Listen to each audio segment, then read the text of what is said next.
choke cable slipping under tension. What you need to do, file this bit here so that this spring here will act with more pressure on that little clamp there.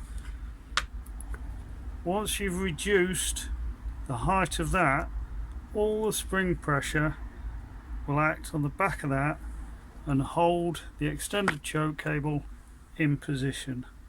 This is off an MG Midget 1500, but most British Leyland BMC choke cables work the same way.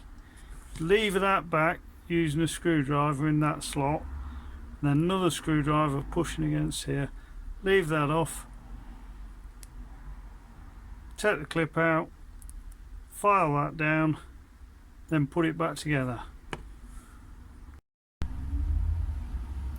Here it is, put back together, springs back in place, that moves in and out, twist it to lock it,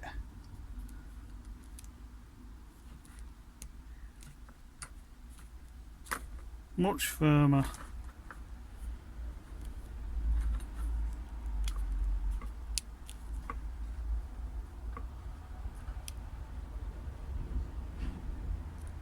There we go, job done.